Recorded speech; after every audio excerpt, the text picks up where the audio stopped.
Hello, মূলত আমরা যারা প্রবাসে থাকি, আসসালামু আলাইকুম। আপনি কি রাজার আব্বা কথা বলতেছেন? তাদেরকে অবশ্যই সবসময় সেফটি রাখা দরকার মনে করি। এরকম আচ্ছা, আপনি একটু ঠান্ডা মাথায় বইতে পারবেন? আপনার একটা খবর দিব, আপনি একটু বইবেন।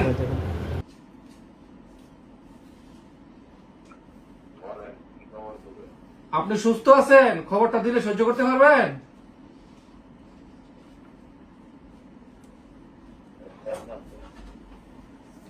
দেখেন, আমরা রাজার পাশেই থাকি, আমরা সবাই রাজার বন্ধু, বুঝছেন?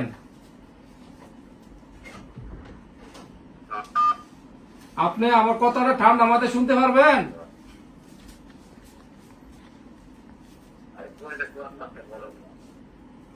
দেখেন, কথাটা কইতে খুবই কষ্ট লাগতেছে। আর রাজার সাথে কি আজকে আপনাদের কোনো কিছু ঝগড়াঝাটি হয়েছে, ঝামেলা হয়েছে রাজার সাথে?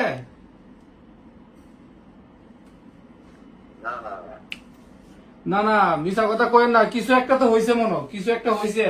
কালকা, আজকা না, কালকা গতকালকা কিছু হয়েছে। জি না না, দেখেন, কথাটা বলতে খুবই কষ্ট লাগতেছে। রাজা আর নাই, বুঝছেন? রাজা আর নাই। রাজা রাজা গামছা দিয়া নিজের গলায় লাগাইয়া শেষ, চলে গেছে, বুঝছেন? রাজা মারা গেছে, নিজের জীবন নিজে দালাইছে, বুঝছেন নি?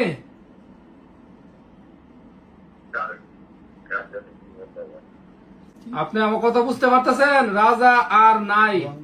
আপনি রাজার আব্বা কথা বলতেছেন না?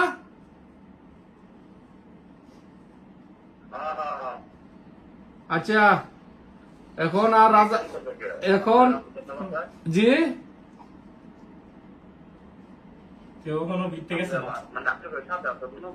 না না, আমরা সাথে আসিল না, জিয়ানো কাজ করতে হিয়ানের মিদে গলার মিদে গামছা দিয়া শেষ, বুঝছেন? আজকে আজকে কখন কটার সময়, সম্ভবত সকালে হইতে পারে, দুপুরে হইতে পারে, আমরা জানতে পারছি বিকালে, বুঝছেন? সন্ধ্যার সময় জানতে পারছি।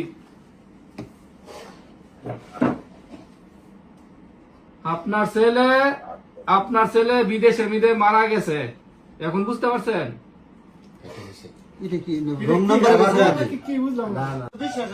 বাপের ফোন দিলাম, বাপের ফিলিংস নাই, আমরা রুমও কান্দাকাটি করতেছি, বুঝছেন? পারিবারিক ঝামেলা, টেহার কারণে এই সিটটার মধ্যে থেকে গেছে, এই সিটটা থেকে গেছে, বুঝছেন? আর কি কইতাম ভাই, এই সিটটার মধ্যে থাকিয়া 15 দিন আগে সিটটার মধ্যে থেকে গেছে ফুলাটারে। বাপের কারণে আজকে হে নিজের জীবনটা নিজে দিতে, আজকে বাপের ফোন করি, বাপের আবেগ নাই। 25,000 টাকা, 25,500 টাকা সহালে দিছে, আজকে বিকাশে দিছে। তারপরে বাপে বিশ্বাস করে না, না আমার ভূত আছে, এখন খাও, টাকার মেশিন গেছে।